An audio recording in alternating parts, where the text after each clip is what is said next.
Yeah. Yeah. Sorry that it's probably done. That's a nice thing. Nancy, literally, she would be on her deathbed Oh, and still do I it. didn't know she was sick, yeah, but I didn't realize she was. Her dad's still in today, but they think she just felt so bad. So I apologize for that. I didn't want to, obviously didn't publish that information. Hopefully we'll get her back healthy. I don't think she's going to be back in time to, she had a presentation on tonight as well that we pulled. I told Nicole today, I think we should put it on next week either, because my dad was, she's going to be even ready to roll by next week. So I wanted you guys to have kind of the, yeah. She's a trooper. So, you know, that's part of the problem. I think she runs herself a little, yeah, ragged, so. But I'm sure she'll get all fixed up. She was sad to miss that. I want you guys to go back.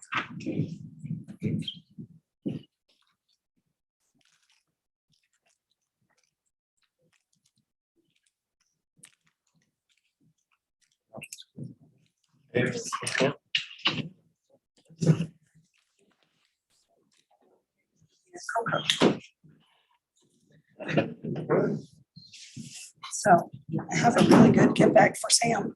I'll have him sing the Star Spangled Banner or something as our. Probably would. He probably would.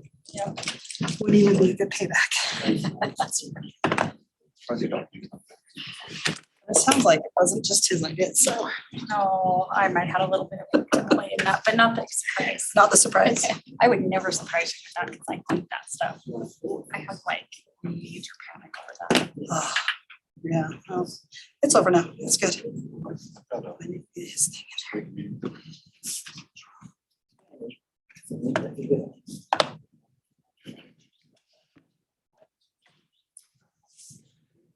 in here. Sorry, I had an unexpected appointment ahead, so I'm like, all right. We'll call to order the study session of West Valley City Council, February 15th at 4:30. And we'll start off with who is here. We have Council Member Fitzimanu on video. And then we are excusing just Council Member who, right? My math good? There we go. Everyone else is in attendance. You what? Oh, there we go. And Mr. Hoon, Councilmember Hoon is here. We have our minutes from the February 8th study session. Do we have any discussion or a motion? I move for approval of those minutes. Thank you. Second. Thank you. All in favor, please say aye. Aye. Thank you. We'll now review our meeting this afternoon. Do we have any changes? Nope, no changes, ma'am. Did anybody have any questions on this agenda for tonight? It's regular meeting? Nothing? Okay, we're all good. We'll start off with resolution 22-39. And I'll turn it over to Ms. Cottle. Okay, thank you. So this is an interesting one. You'll recall when we had the earthquake, what happens in those situations is that we have the city facilities all inspected. That's a requirement both of FEMA and of our own insurance. And of course, we would do that anyway. And as the federal government works with FEMA specifically, when we find damage, based on how the damage is set out and in what facilities, they will reimburse, so provide federal reimbursement for those damaged repairs. So this one tonight is for the parking structure across the way here in Fairborn. We did find some, of course, as you might imagine, this is not a Nicole Cottle review of the site and tell you what is there. FEMA has very specific requirements about the structural engineers that need to review the building. And so we had those, we jumped through those hoops. This agreement tonight is to make those repairs, but I wanted to make sure and point out to the council that 70 to 75% of the cost of those repairs, just depending on a few tweaks that we make as we get through that, will be reimbursed by federal FEMA dollars. So to make those repairs with federal dollars in this particular case, we think makes sense as a staff. And I do have Jake here if you have specific questions about either the bidding for the contract or some of the repairs that need to be made. Otherwise, this is for that contract, and it will be about between 70 and 75% reimbursed by FEMA dollars, federal dollars. Perfect. I thought the explanation was really good Great. in our stuff. So does anybody have any What is questions? a CMU? CMU? Yeah. That might be a Jake question. CMU, Jake. That's a very good question. It's the block. Blocks, cinder blocks. It's called SAMUs. Cinder blocks. Okay. Great Never would have question. got the C, M, and U. Concrete modular unit or something like that? Yes, you are correct. Okay. Yeah, very impressive. Heard it a few times. There we go. It's the only benefit I have to the council. It's all good. I looked at all those pictures and I, okay, where's the CMU in that? Yes. Any other questions? Okay, we're good. Thank you. Thanks for being here on standby, Jake. Sure. All right, now we have our consent agenda. They look all pretty regular, but want to go through those? Sure, you bet. So the first one is to ratify the city manager's appointment of William Whetstone to the West Valley City Housing Authority for the term February 22nd, 2022 through December 2023. Very standard appointment, although the Housing Authority is also so interesting and great. It'll be perfectly suited for that. It'll be great. Any questions on that one? Okay, very good.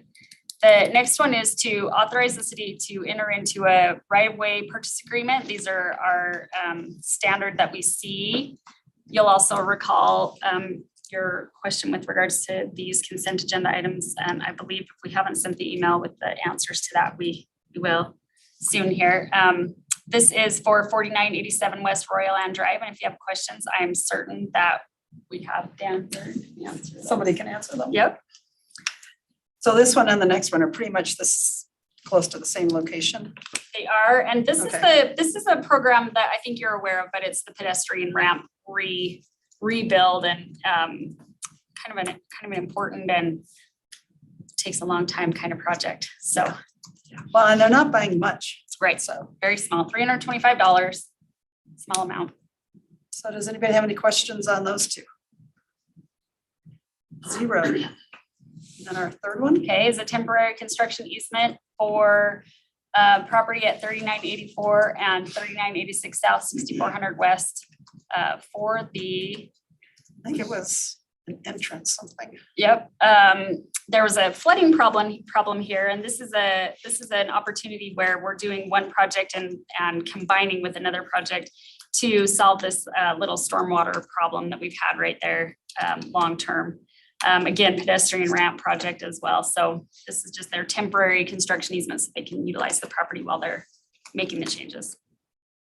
And Dan can answer questions on that too, more detailed if you'd like. Anybody have any questions on that one?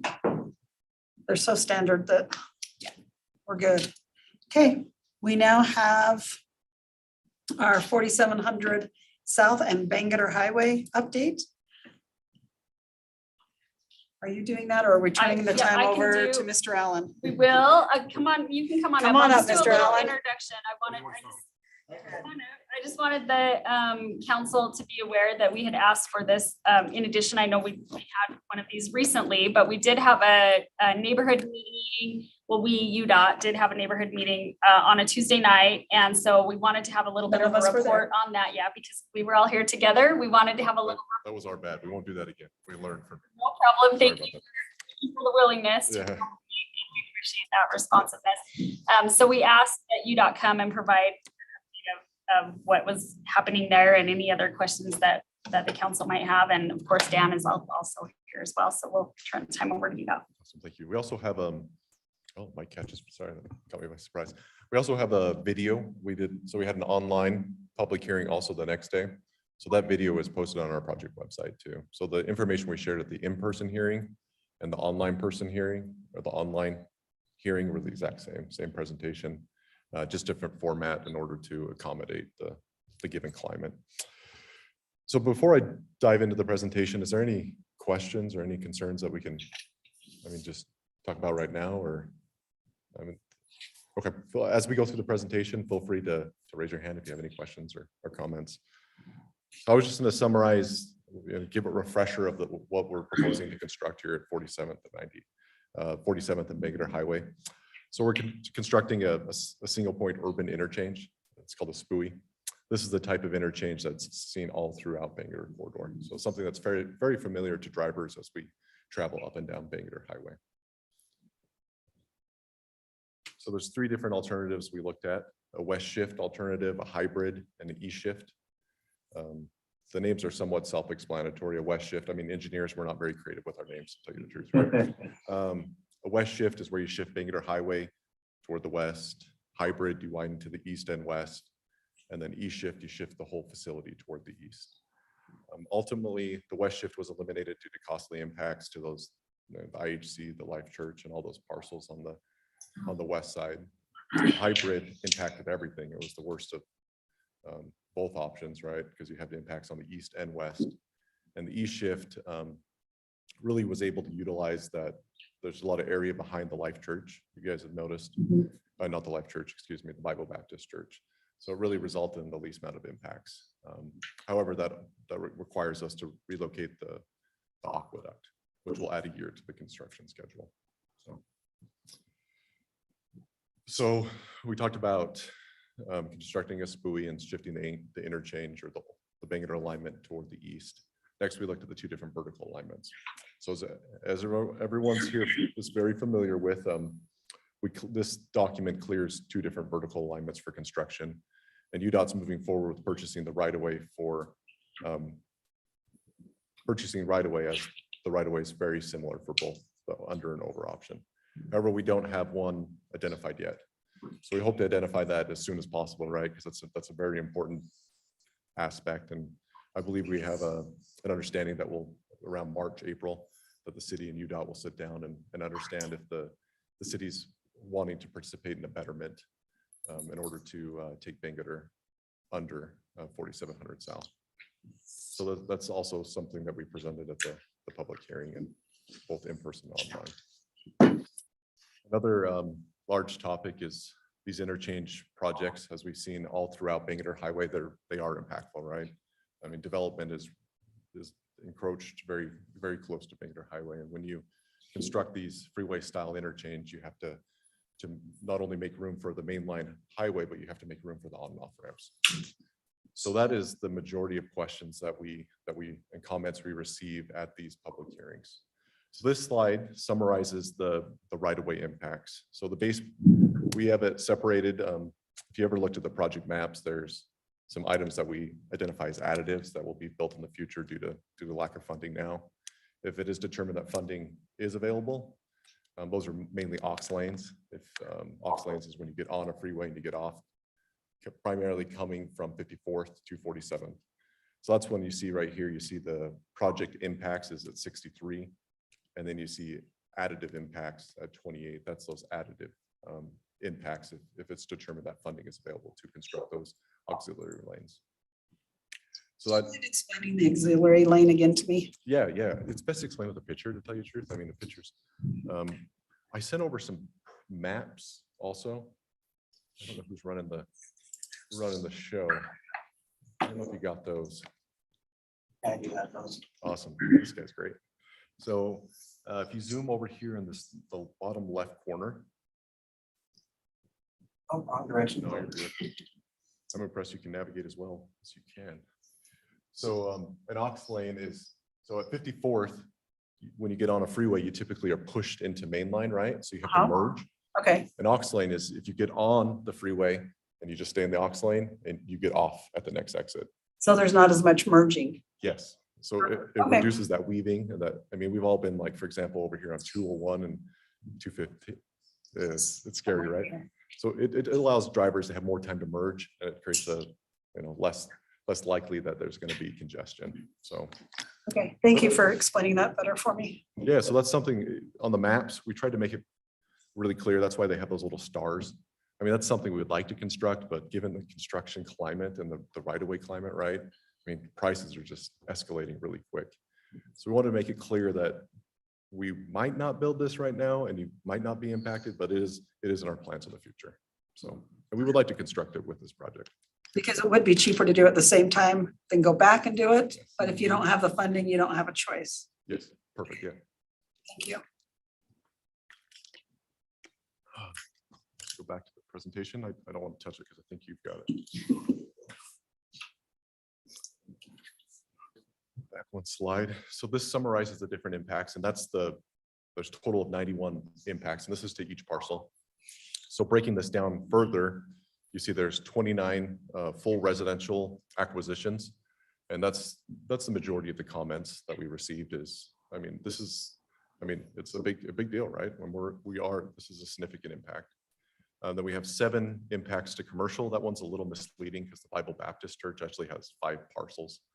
So there's really 3 impacts to relocations, and that's the Bible Baptist Church, the Diamond Rental, and then the old Xfinity store. And then we have 27 partial acquisitions. And then if we have the additive, as you saw, most of those were just partial acquisitions. So buying portions of the backyard to add that offset. These are, as we talked about, these are very big deals. So we've taken a lot of effort in ensuring that we provide the public with the most information they can. Most information we can. So we've done this through two different avenues. First of all, we had neighborhood meetings. So this is where we had meetings with all the different residents and business entities to inform them of the impacts. So that happened before the public hearing. That was before we released the official document for everyone to review. This summarizes the different channels of communication we utilize to reach out to different people. We used everything in Spanish and English to really make sure that we're able to reach everyone and offer translation services as necessary. With the business owners, we actually went down and sat down with each of the business owners and informed them of the project. And the neighborhood meetings, we had 2 sessions in order to make sure that we had everyone had the adequate time to speak with the appropriate discipline lead, meaning the right-of-way or engineers, whatever they were interested in. And we had about 47 people attend the neighborhood meetings. So after the neighborhood meetings, we had a public hearing. As I mentioned, we had one in person. We had 63 people attend that public in-person event. And then we had one online. They went really well. A lot of people were very interested in overall, as I said, the right-of-way impact and also what that process looks like. I did bring a pamphlet right here to understand what the right-of-way acquisition process is at UDOT. This one only covers like fee acquisition of property, which actually you guys discussed earlier. We also have a 30-page one that talks about the relocation process. I can send that. I didn't print that out, but I can send it to you via email, send it over to the court recorder. But once again, if anyone reaches out to the city, feel free to direct them to us. So the comments we've mostly have received is, we actually haven't received that many comments. 47th, we only received 10 comments. Can you help me, Duke, how much we received? Duke, it works with our public information team. Do you remember how many we received at 98th? Yeah, 93 comments at 98, and then about 53. I think it's pretty good. Okay. Do you mind saying that out loud so they catch it? Yeah, so at 98th, then another interchange we're analyzing, we received almost, I said, about 100 comments. And then 134th, you saved 53? 53 comments.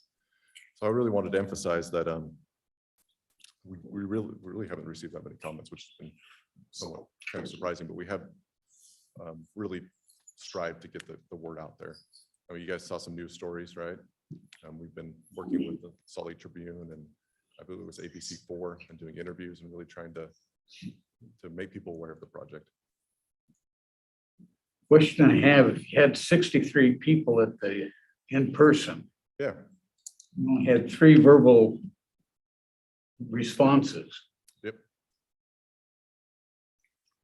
Did they not talk? Were those three that are standing around the map or what? So we have a court, what we do is we have a court reporter. Mhm. We, we had a presentation. We brought attention to the court reporter and said, you can give your comments in person to the court reporter. I did hear a number of people say, I want to go home and think about this more. And I don't want to just speak off the cuff. I want my comment to matter. So I think a lot of the people that were in person were there more to receive information, go home and really think about it. And then they submitted comments via mail. But I was surprised too, because I mean, I know, right? Maybe we had 47 attendees at the neighborhood meeting. We had 63 in person and we had 28 online. But to date, we've only received 10 comments. Yeah. So Is the comment period still open? Didn't it end? it ends today. Okay. I believe it's the 15th, right?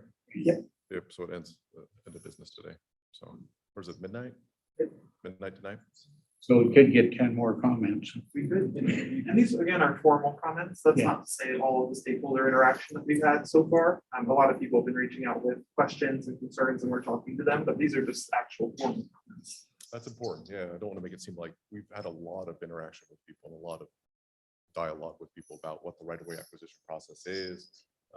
However, it seems like most people are not commenting on the design itself. So that's important to see. Thanks. Okay. Am I going to get a whole bunch, like 10 more comments from you tonight? Is that? should we expect- No, not in that area. Okay. Close, but not quite there. You'll get me on 4,100. Yeah. Sounds good. It's good. We welcome the comments.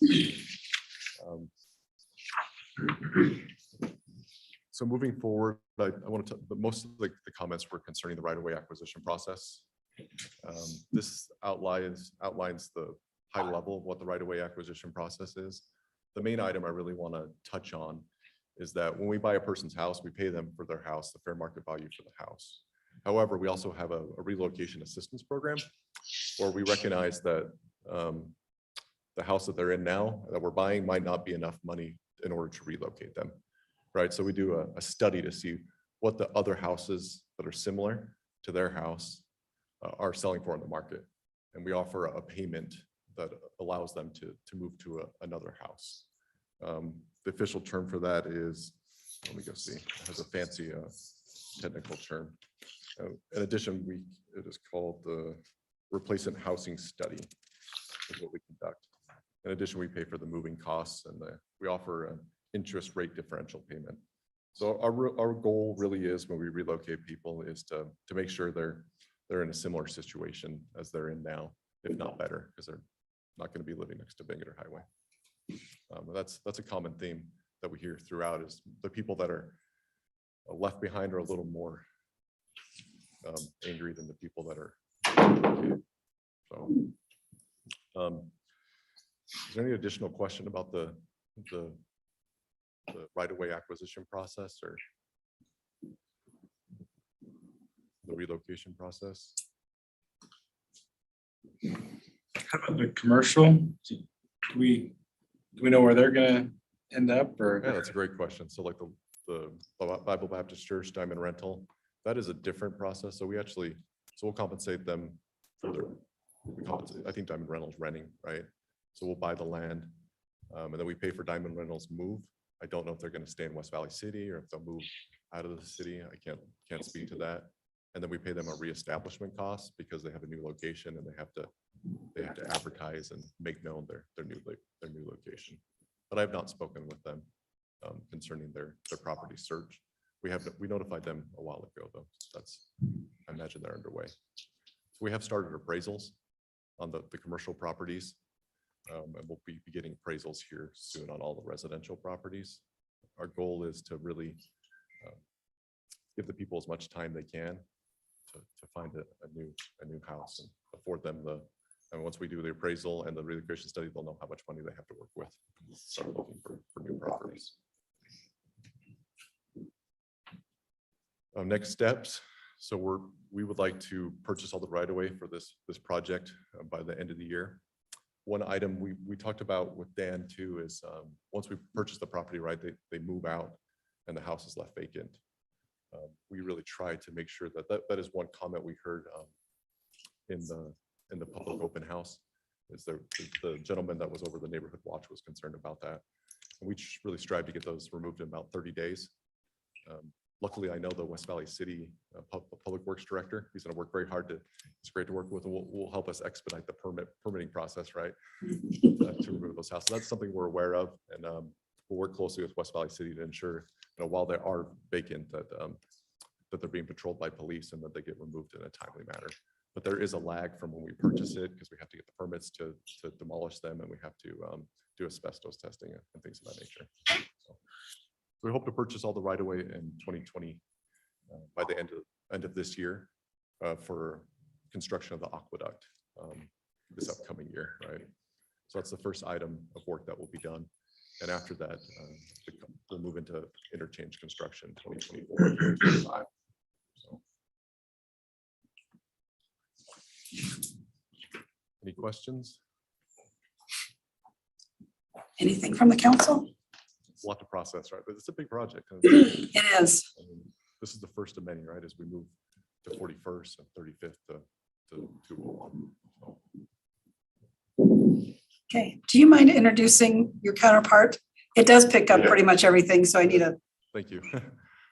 This is Duke Richardson, right? Yes. So, right, he's with Avenue Consultants. Thank you so much. Thank you. So no other questions? Thank you for the update. Yeah, thank you. And once again, we will not schedule that on a Tuesday again. So, Okay, would you like me to pass this out? Or if would you don't mind, if you just pass it, give them to Lars, he can. This is just understanding the right-of-way acquisition process, and also email the other documents. We have like an example of a letter we send to the residents informing them of the relocation benefits that I explained. Okay, And also, we just have a pamphlet to understand that goes into a little more detail of what the right-of-way acquisition process is. So really inform them of their rights. It's heavily outlined by state and federal law. So, okay, thank you. All right, we now have our communication item for the Renewable Energy Agency is come to give us a 15-minute presentation. And I'll turn the time over to you and you can. Yeah, thank you, Mayor. So just a quick follow-up on the last conversation. So Diamond Rental is a sister company to Wheeler Machinery. And so we're in close contact with them all the time. We were aware of their move, and our folks, of course, are working hard to keep them there, and they are not there here. And they would like to be here. Yeah. And they, as an aside, have been great partners on Operation My Hometown. Both, as I mentioned, Wheeler Machinery, but also Diamond Rental. So we've been in really close contact with them, and we'll work hand in hand to keep them here if we can find a spot for them that's suitable. Thank you. Okay, so as you'll recall last Tuesday, just a quick introduction here, as you'll recall last Tuesday, the council asked that we have an update from the agency on HB 411 and where the agency is at.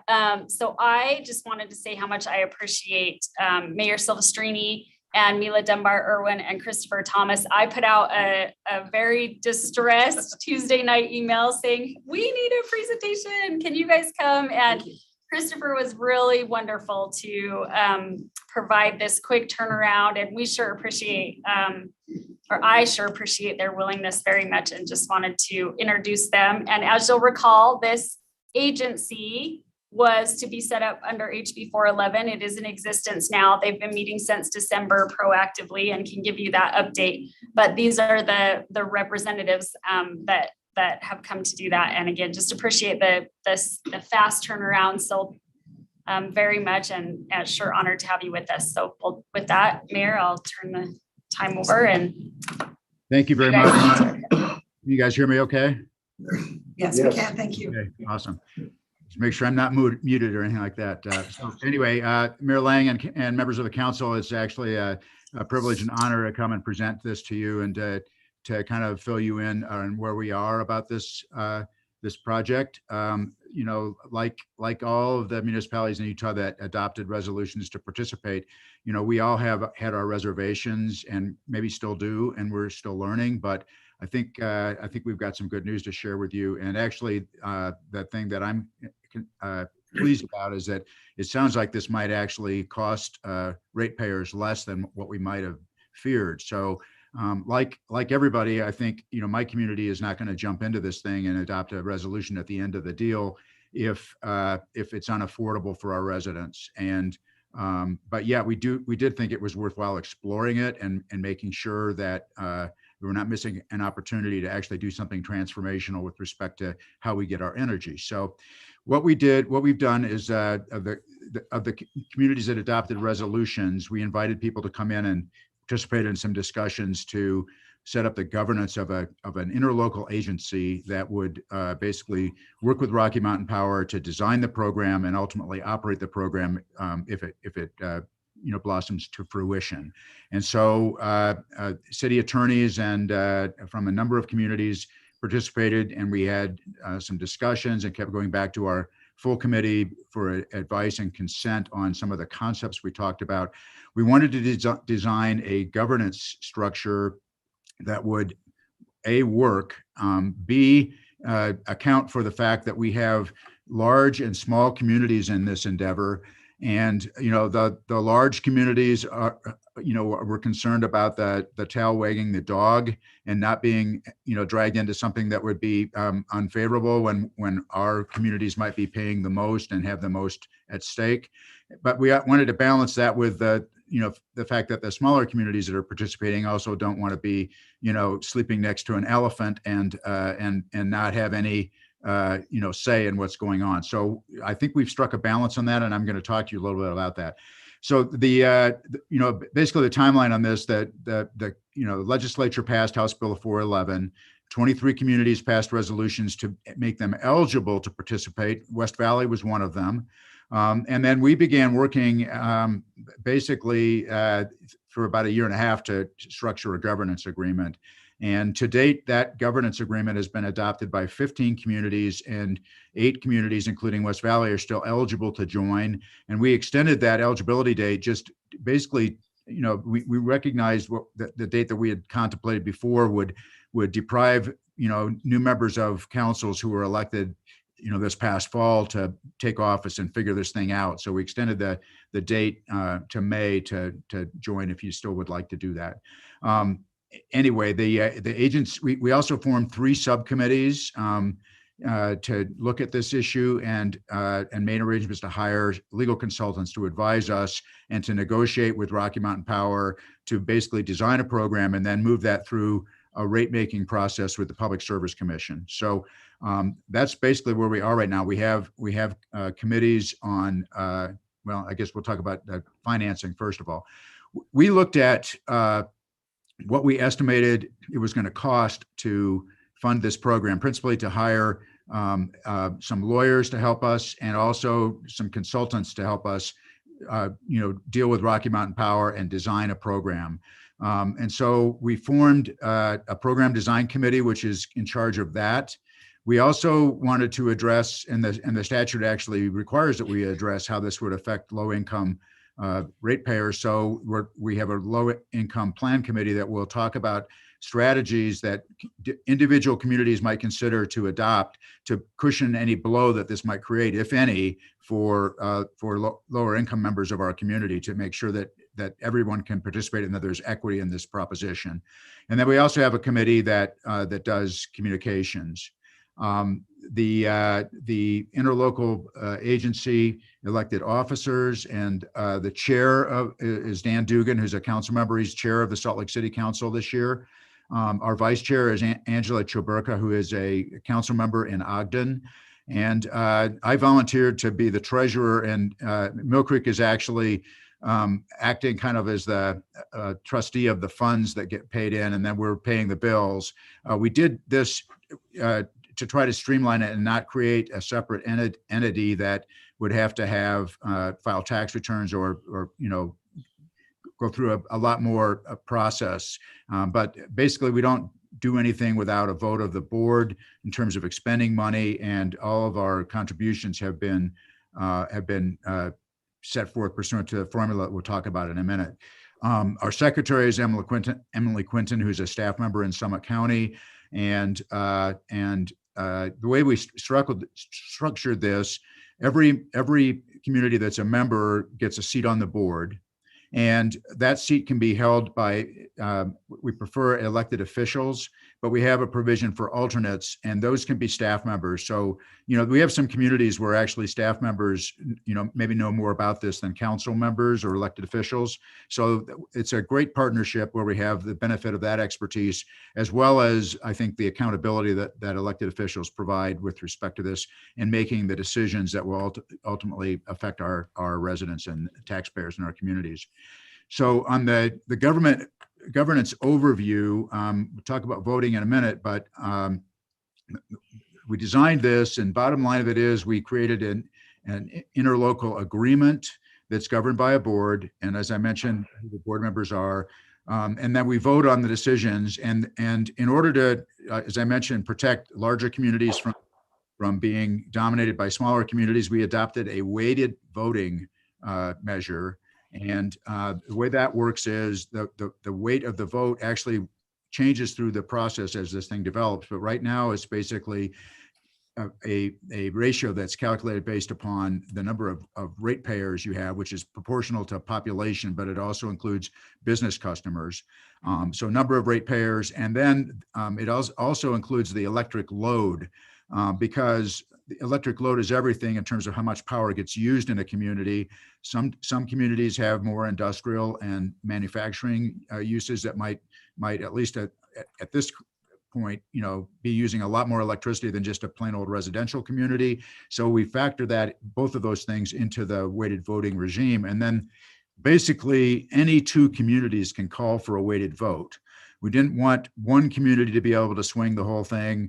And the way the weighted voting works, obviously the larger communities like, say, Salt Lake City or West Valley would be one of those, I'm sure, as well, if you guys decided to throw in.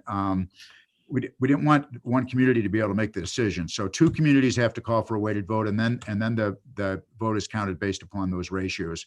And we can get into that if we want to. And then the other thing I just want to mention about ratepayer protection on this, my community is very concerned that we aren't, jumping into something that will make electricity unaffordable for a lot of our residents.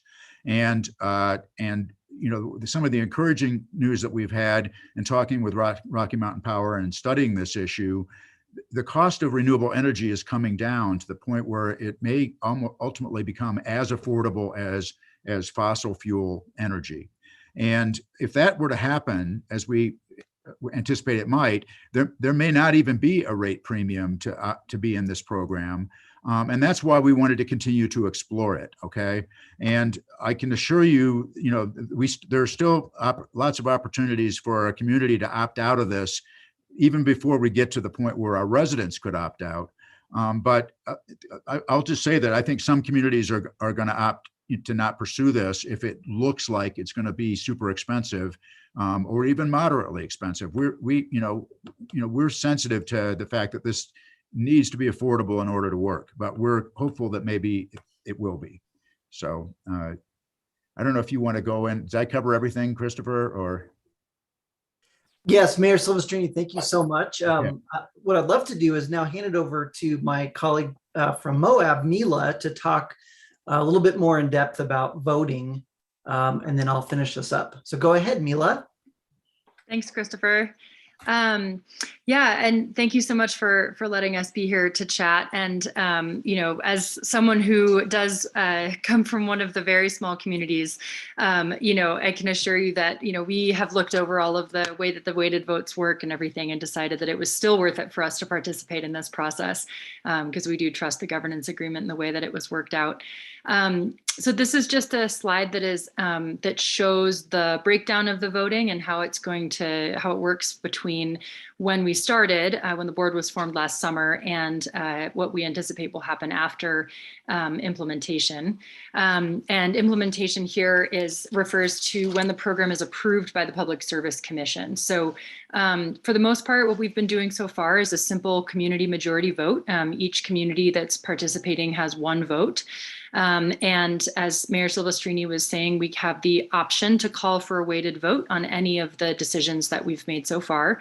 And that will be true through the end of the implementation period. Down at the bottom box, the participation percentage, that's what qualifies for the weight, or what allows you to calculate the weight. And the phase 1 payment obligation and then phase 2 payment obligation will slightly change that participation percentage depending on who is part of the program at that time. And then after implementation is when we have some of those protections for prices that get passed on to the ratepayers. And the important part there is to see that the renewable resource choice, and I can't see that, but the vote, if it's more than 10%, will require a supermajority. So that's the protection there. And I think most of us feel fairly confident at this point that that won't happen ideally. And our low income committee is doing a lot of really good work to make sure that it's not going to be too much of a burden on some of those folks. Okay. So I'm just going to talk briefly about how the cost was determined and what we're using as our estimates so far. So we initially estimated the high end costs that we anticipate being possible throughout the process. And that was a $700,000 total. Noticing cost is separate. So we will be responsible for noticing to reimburse Rocky Mountain Power when this goes to the Public Service Commission. The initial $300,000 for legal and technical consultants is what we are working our way through so far. And then once we get past that and we actually have a program, then we'll be working with Rocky Mountain Power to pay for the program design and then filing with the Public Service Commission. And then the estimated $200,000 is a potential cost in case the state decides that there is a need for third-party expertise to review what we submit. So, you know, sort of like a building permit, if there's extra costs, then that'll get passed on to the applicant. So we're not sure, you know, what that's actually going to turn out, but we estimate 700 as being the high end, so it may be less than that. And then this slide shows how that cost is broken down. So this is what Mayor Silvestrini was referring to with the population and electric load cost allocation percentage. One thing I want to point out is that I think West Valley City actually would be the second highest percentage. So as far as a weighted vote goes, you would have the second highest weight. So you'd have a lot of say in what happens if that's the case. I also want to just mention that red box does not apply to anything that's happening here. We were just missing data when we made this slide. So the first column there, the total non-noticing costs, that is the portion of the 700,000 that we would need that each community would be responsible for in total. And so that's broken down in the columns to the right. So phase 1 costs, and then phase 2 comes next, and then the estimated noticing. And these percentages will change based on which communities and how many of them are participating. So the total estimated cost for West Valley City would be $95,798.44. Paid over 2 fiscal years. That's how we've done it. So it's broken down. It's less of a bite. And then I think that the noticing even is estimated to be another fiscal year after that, in 24. And then this is what we are, this is where we are now. So this is a simplified slide showing what happens with the anchor communities. So we have participating communities and then we have anchor communities, and the anchor communities have essentially committed to fund the program regardless of the number of other communities involved. So that A is an example anchor community, so that 300,000, and then B would be another eligible community that was participating and then decided to drop out. And so what happens there is that those C and D are other participating communities, their cost does not change. And that 100,000 that is now no longer supported by community B gets distributed back among only the anchor communities. So the communities that join now, their payments will not change regardless of anybody else's participation. And the anchor communities have committed to fully fund the program, you know, through the end of it, regardless if they're the only ones. Great. Thank you so much, Mila. My name is Christopher Thomas. I work for Salt Lake City. Thank you so much to the council for letting us talk to you today about the program. So I'm going to cover some other topics. First of all, I wanted to cover with you, why come up with a new renewable energy program when there are some existing renewable energy programs? And it's really because the community renewable energy program will be transformational compared to the other renewable energy programs that are already available. So some of you may be familiar with the Blue Sky program. It's a great program, but it's mostly what's called a certificate program. In other words, it buys certificates proving that renewable energy was generated somewhere in the Western United States. Whereas with the community renewable energy program, we really have an opportunity to bring new renewable energy online that serves our interconnection and is putting renewable electrons into our grid that we use as Rocky Mountain Power customers. The subscriber solar program is also a good program, but it's pretty limited. So it funded a 20 megawatt project in Utah, but that project has now been capped in participation for several years. 20 megawatts, while it may sound big, is actually not big enough to achieve economies of scale. You really would want to build at least an 80 megawatt solar farm in order to achieve economies of scale. So when you look and compare the estimated gigawatt hours to be produced per year, subscriber solar is producing about 50 gigawatt hours per year. But with the community renewable energy program, if only half of the eligible load participated, we'd be looking at multiples more of renewable energy that we could be adding into our system to support the program participants. So I know one of the main issues, and Mayor Silvestrini talked about it, is what will the program cost to our residents and businesses. And I wish it was as simple as I could just tell you what the cost was, but it turns out that what the program will cost depends on a series of decisions that are being negotiated right now between the agency and Rocky Mountain Power under the guidance of outside counsel that the agency has hired. And that's the law firm James Dodge Russell and Stevens. And that law firm probably has more renewable energy and regulatory experience, than any other law firm I can think of in the state of Utah. Once we have the program rate design and we make some assumptions about renewable energy resource costs, then we'll be able to project the customer bill impacts. And we're going to do everything we can to try to project those customer bill impacts before May 31st, which is the current deadline for West Valley City or any others of the eligible communities to join. So that's what we're shooting for. But I will say we're doing something brand new. As far as I'm aware, this has not been done anywhere else in the US, where you have a vertically integrated monopoly utility such as Rocky Mountain Power.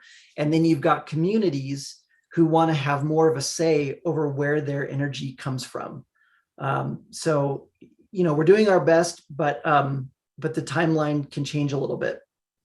I did want to mention there was a previous study done back in 2017 that projected a net 100% renewable electricity program that could cost 9 to 14% more in 2032. But I want to tell you why that's not a good baseline as you're thinking about what the community renewable energy program might cost. This study was done all the way back in 2017. And so its cost assumptions are severely out of date. So if you just look at how Rocky Mountain Power models the cost of solar, that cost has fallen by 25% since then. Also, the other really important factor is Rocky Mountain Power now projects to have standard offer service be around 50% renewable by 2030. So instead of our communities having to build that whole 100% renewable, what we can do is build resources to fill in the gap left by the standard offer, Rocky Mountain Power standard offer electricity. So those things are going to both have beneficial impacts on the projected costs. And so I would be surprised if the projected rate impacts would come back nearly that high. Let me give you another data point. Now, this is a different program. So you can't do a one-to-one comparison, but recently Summit County, Park City, and Salt Lake City, as well as several others, Utah Valley University, two ski resorts, partnered on an 80 megawatt solar farm. And so Salt Lake City, using our 2019 electricity consumption as a baseline, calculated that sourcing our power from this project would have contributed 90% of the electricity we consumed, but have a smaller than 2% impact on our electricity costs. So I don't know that it will be the same math for the way the Community Renewable Energy Agency will work, but this is certainly a positive data point.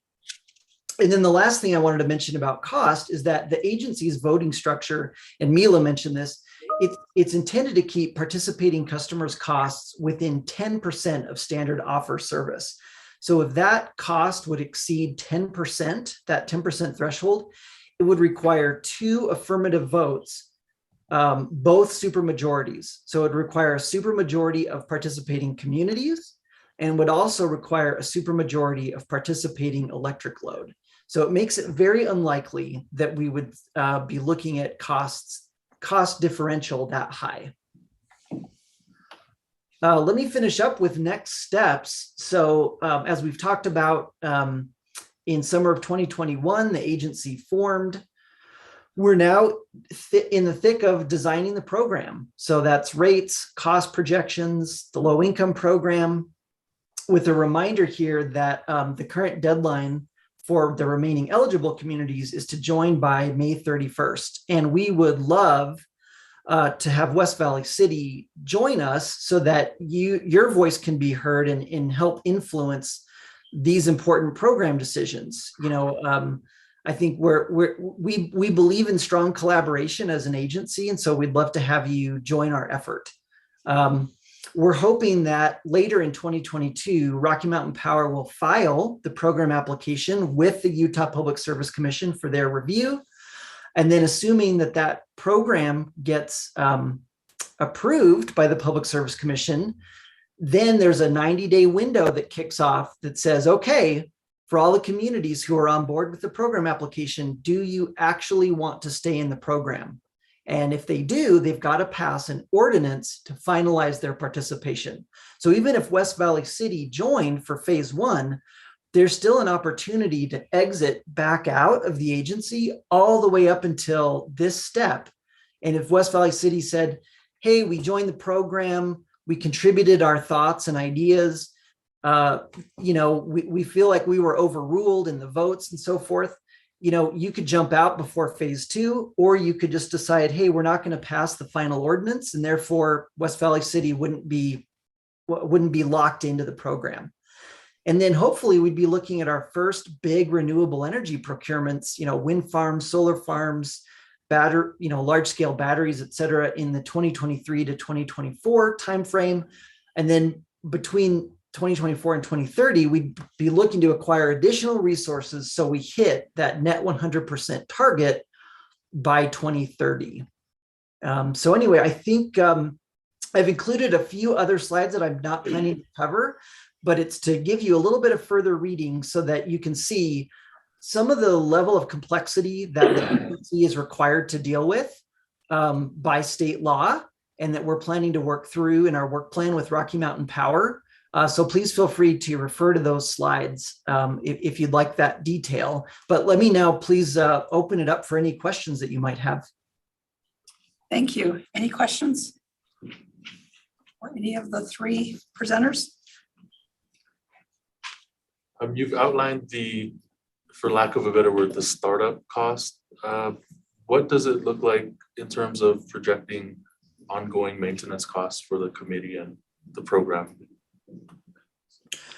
I'll take a stab at that one. Our hope is that for local governments like West Valley City, like Salt Lake City, Mill Creek, et cetera, that our communities would not be continuing to pour money into the program past the noticing costs.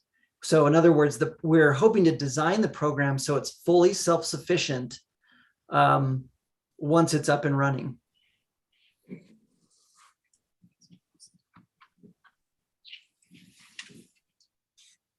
I had a question on the low income plan committee. There's a couple bullet points under there, but I wasn't quite sure what that would incorporate, and also how are low income residents defined? Maybe you're not that far along yet, but do you know what is considered low income? Christopher, I can take that one. So the statute provides flexibility to local communities. There isn't, what we would be doing is designing some options that each community could consider and adopt. So actually, that would be something that West Valley could make the decision about itself, and you wouldn't be bound to use the options that we're going to propose. But, we're kind of doing homework for people that, and especially smaller communities that don't have the resources to do that. But we are sensitive to that, but there'll be a lot of flexibility in that because every community has the ability to do what they want to do on that. And let me just add too, the low income plan committee, we're actually pulling together some maps where we're looking at estimates of numbers of households, between 0 and 150% of the federal poverty level, which is how eligibility for some of the existing Rocky Mountain Power programs are defined. So, and I think the low income plan committee, we'd have to talk to the person who convenes that, our colleague Samantha DeSeelhorst from Cottonwood Heights. But I think if West Valley City were interested in participating in that committee or looking at some of the resources that we're developing, I think we would welcome, that type of participation if you're wanting to look at that in some more detail. And the other thing is our meetings are open. I know that we've had some visitors from West Valley, from your council, and you're welcome, and also welcome to attend these committees and, to explore this more if you'd like to do that. The only committee I would say that's a little more closed off is the program design committee, and that's because there's sensitive negotiations ongoing with our attorneys and so forth, and so that's the one that's a little more defined.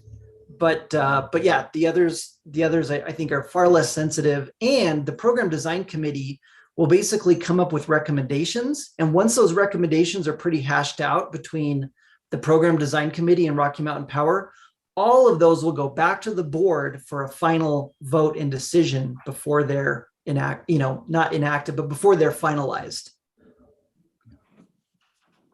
Maybe to wrap this up, I'll just say, this is, obviously, there are a lot of questions. We know that in terms of what this program might look like. Our council felt that this was worth the price of admission to at least find out what it was going to cost. And we were fortunate too. I'll say, our cost is probably proportional to West Valley's based upon the size of our relative populations. But we had a resident of Mill Creek that was so interested in this. He said, "My wife and I want to donate the anchor payment. We want to make sure that Mill Creek is in the game." So our council had to appropriate the money to participate. We just felt that it was that for West Valley, it's $47,000 a year for 2 years. We just felt that price was worth it to our community to explore the program and not miss out. If in fact it brings an electric bill that's roughly the same what we're paying now, then why not do something that is sustainable and helps to reduce our carbon footprint. And let me just tag on to that to say, you probably could tell I'm really passionate about creating this program. And it's because I'm convinced this is the single most important thing that I can be doing, or that any of us can be doing, to try to protect the climate when it matters most by 2030. So that's why I'm so passionate about it, and would love and welcome further involvement from West Valley City. Thank you. Is there any more questions from the council? Okay, I'd like to thank Mayor Silvestrini, Mila, and Christopher for coming today. I really appreciate your information. And I think we have a copy of this presentation. So I would suggest we email it out to the council so they have it as reference. Yeah. And then we'll move forward. Thank you so much for And if you Zooming have in. any other questions later, feel free to ask. We'd love to share. Thank you Okay. very much for having us. Thank you, Thank you Mayor. so much. Okay. We now have Lincoln here to give us our legislative update. Got the A team tonight. Yes. How are you, Mayor? Thanks for the opportunity tonight to talk. Sorry, there's a little echo there. Nicole asked me to touch on a couple of bills that were of interest to some of the council members. The first was Senate Bill 81, which deals with affordable housing assessment amendments. To give you a little bit of a background on this bill, the county assessor, when assessing properties, especially dealing with real properties, is given by the tax commission a couple of different tools that they can use in terms of their assessment methodology, especially for residential units. And most of that's just based on the real property value of both the personal property as well as the real property included in that property that's being developed. What this bill essentially does is expand the definition of what can be used when assessing the property to use what's called the income approach to assessment methodology. And the reason for that is as we continue to kind of move towards affordable housing, one of the concerns that the affordable housing advocates and developers of affordable housing were looking at is they were being assessed based on market rate housing rates. In essence, they were looking at the total cost of the construction of those facilities and not necessarily discounting, recognizing that they were deed restricted units, which restricted the amount of revenue that could be generated off of those units. So what this bill essentially does is give the county assessor an additional tool to use the income-based approach, which in turn would allow them to essentially recognize that these are going to be deed restricted units. The practical effect of that is it will have some nominal impact to the new growth calculation. Obviously, when you have a new development come online, the assessment is the basis for determining which new growth will come to the underlying taxing entities. And in this piece of legislation, what that would essentially do is I think the intent is it's going to discount some of those properties from what their total assessment would be under a real property valuation methodology, instead using this income approach. Senator Iwamoto, who is sponsoring that legislation, has met with the county assessor and the tax commission, both of which believe that this is the appropriate way to at least look at this, recognizing the amount of affordable housing that's being developed here in the state. So not a lot of impact in terms of the work that we per se will have to do, but it will have some impact on the new growth component as it's coming into the city. Okay, Mayor, I can ask a question. So we know that number, we know the differential number right now of the units that are being assessed appropriately in our city and that aren't for that purpose. When you say new growth, are you talking about as the bill is written, would that then mean on all existing units when it passes or just the truly new bill? Just on new bill. Yeah. So all existing units, because of truth in taxation, you get the automatic rate float on any recalculation, but on any new unit, the new growth calculation would have an impact, if that makes sense. Great, yeah. And the second bill that Nicole asked me to quickly touch on was Senate Bill 140, which is the Housing and Transit Reinvestment Zoning Bill that's being sponsored by Senator Wayne Harper. This is a bill that was run originally 2 years ago, which gives additional tax increment incentive benefits to local communities that are located proximate to BRT, light rail, and commuter rail. And in essence, allows you to create a zone. The zone around that transit location, BRT location, or commuter rail location can be up to a quarter of a mile. And in that process, you can essentially create a CDA. It's the equivalent of creating an RDA or a CDA. But in that process, instead of having to go to the individual taxing entities to get their buy-in, you instead go to the Governor's Office of Economic Opportunity. There's a board that has been created that will review the application. And it's kind of a one-stop shopping for creating an RDA around these transit nodes. There are some requirements in order to qualify for the program. One of the requirements is that at least 10% of the units located within that quarter-mile radius have to be affordable housing units. 50% of the development based on land area has to be for housing within those transit areas, the quarter-mile transit areas. And at least 50% of the development that you're doing in the area has to be something that would otherwise qualify for transit-related development opportunities. And the way they've defined that is at least 50 units an acre worth of density. So when you're looking at that, it would have to be 50 units of acre of density, 50% of it would have to be housing, and 10% would have to be affordable housing. If you meet that criteria, you then can create the HTRZ. Those are the basic criteria in order to just get qualified. And really, GOED does not have a ton of opportunity to disqualify you other than just making sure that you meet those minimum qualifications. There's a couple of additional added benefits that are associated with the bill. One is it allows you to tap into state sales tax increment in addition to your own local property tax increment, similar to an RDA. And one of the more fundamental benefits that's kind of gone sight unseen is it actually advances your project in the transportation prioritization process through UDOT. So these projects would get kind of heightened prioritization through the otherwise process that you would follow through the Wasatch Front Regional Council in order to get prioritization on those projects. So obviously for the light rail locations located in West Valley City, those would be opportunities. The only prerequisite that I failed to mention earlier is that if you already have an RDA in place, not a ton of benefit in creating an HTRZ because it's essentially using the same basic tool other than the transportation prioritization aspect of the bill that would give you that heightened prioritization within that bill. That bill passed out of the Senate today with only 4 no votes. So it was 24-4 coming out of the Senate. Will go to the House for additional consideration. I forgot to mention on the previous bill, that bill has passed out of the Senate and has passed out of House committee and is on the House floor for consideration. In all aspects of that bill, it's been unanimous in every committee hearing and on the floor for consideration. At that point, I'll try and get you back on schedule. I'll just stop there and see if there are any questions of the council, and happy to answer those, Mayor. So on Senate Bill 140, Yes, do we have any locations that would qualify? you do. Obviously, the location just across the street here would qualify. I believe there's a current RDA located on that site. So That's you what I could didn't still know. qualify that site to get the transportation prioritization if there's some things you wanted to do in that aspect. But in terms of getting kind of the real benefit, which is the tax increment, I think you guys are already collecting the tax benefit in that area.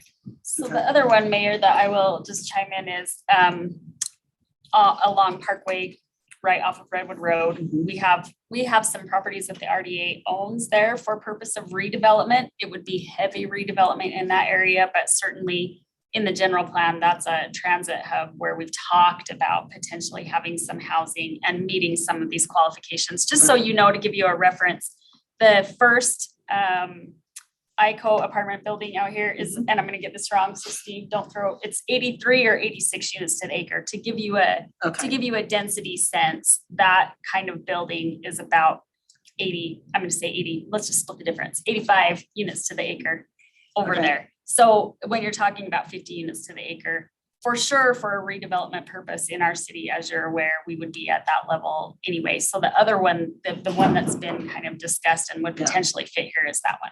And that's pretty much our only location, because I'm trying to think. The where else we other would is a house- Metro Business Park, and Okay. typically we've not Yeah, in our plan. We have kind of a little plan in our plan, but it doesn't include some of these things. right. So in theory, those would be, of course, BRT. We qualify on 35th, but not necessarily, I think, along 27th, the new BRT that's being proposed, because it's not a exclusive lane situation. okay. So we have a few areas along 35th that maybe would be ripe for that. And as you've heard me talk before, that's when we kind of would initiate those discussions, is once we get to a ripeness scenario. I would say as it sits right now, we probably don't have any that we would throw into the hat right now. They're not quite ripe yet. And I think if you look at the relationship between the cities and the counties as it relates to redevelopment, those, I don't want to just pick on the county and the school districts, they've gotten a lot more strict about where they're going to participate. This is kind of in response to that, candidly, where they're saying there are some developments and some tools that we think you need to have some other aspects in which you can kind of go to the single point to get approval versus having to go and convince the school district, the county, and other taxing districts as well. Okay. In the long term, I think that they're considering BRT along Redwood Road maybe, or 56. 56, yes, sir. So this could have opened up some opportunities there as well. Okay, All right, Mayor, that's all I have, unless there are any other questions. no other questions? Okay, thank Thanks you. for the time tonight. All right, we will move to our council calendar. Were there any concerns? This Thursday, and I don't know, you're probably aware of this, there's a, at Aspen Village, I guess, a media event that Utah Housing Preservation Fund is going to hold, and they've asked, I'm going to try to attend, and I think they've asked Scott to Say something. To say something? moderate the whole thing. There we to go. Say something. Good job. So we'll report back on that at And what time is that? 10 o'clock. 10 o'clock. So if anybody else wants to attend, just these Aspen Aspen Village and- Village apartments, okay. Okay, so if you can make that work, that would be nice. I know I'm busy that day, but I think the more support we have, the better off. Anything else on the calendar itself? Okay, do we have any potential future agenda items? I have one, it's regarding CDBG funding.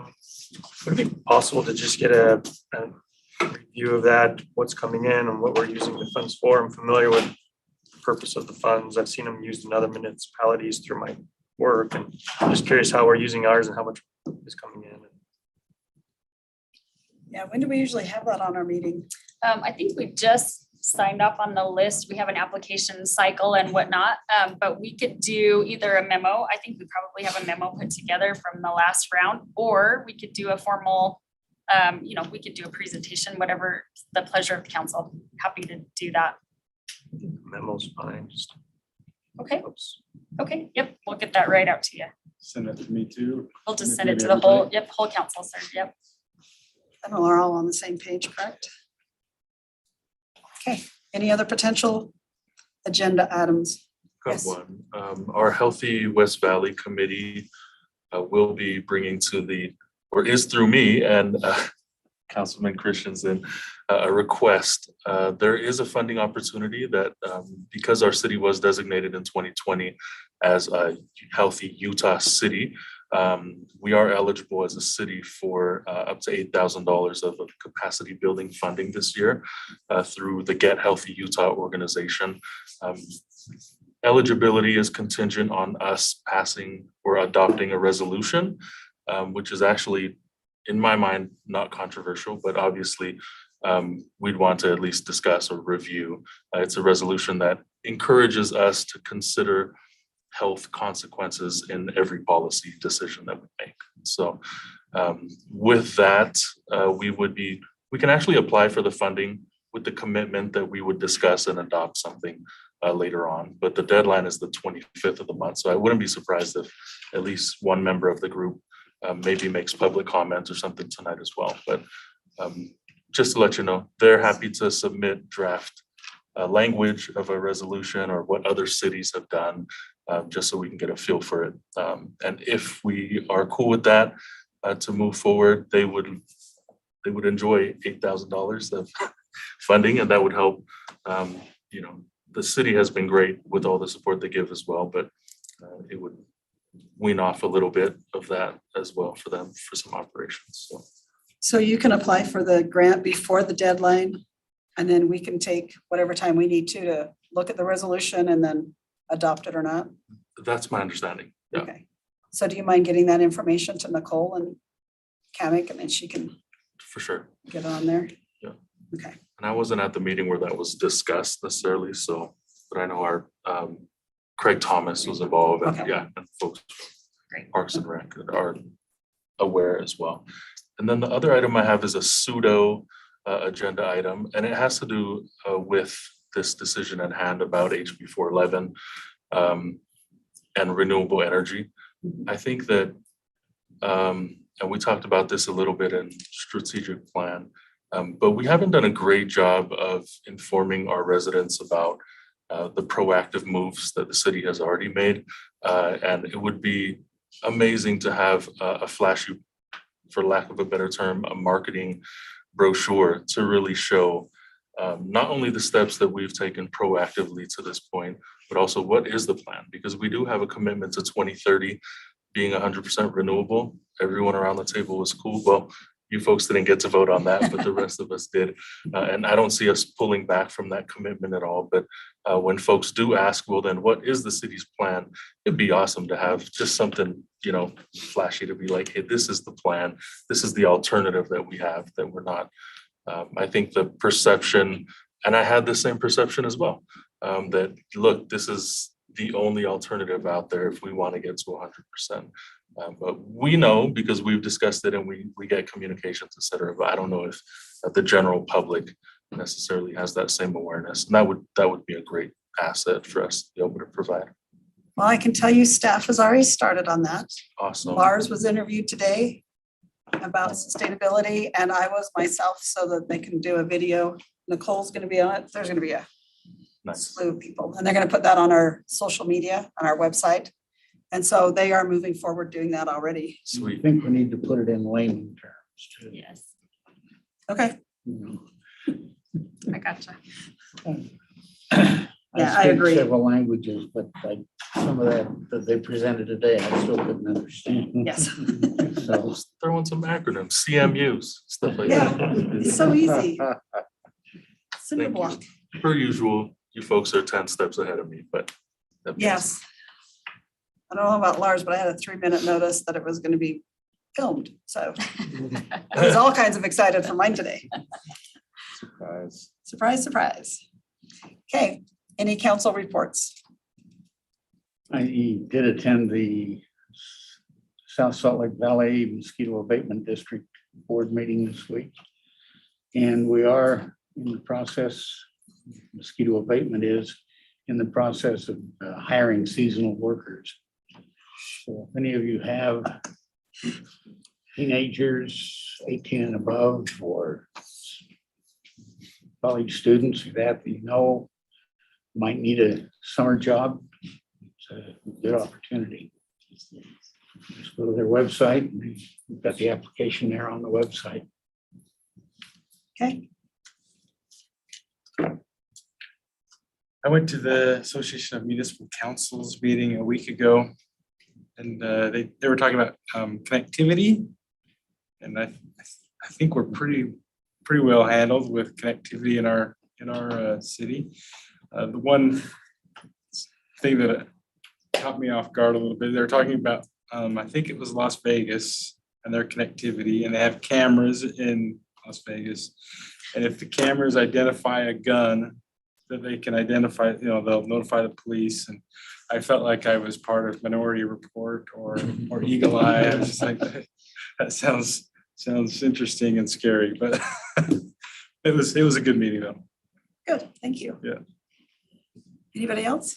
So I attended the forensics virtual tour of the lab. I thought it was very good. There were some good questions posted, and I learned a lot. So it was good. Okay, seeing none other, thank you. All right, do we have a need for a closed session? You know of? Not tonight, ma'am. Okay, thank you. So just one last motion. Thank you. All in favor, please say aye. I And we are adjourned. Thank you.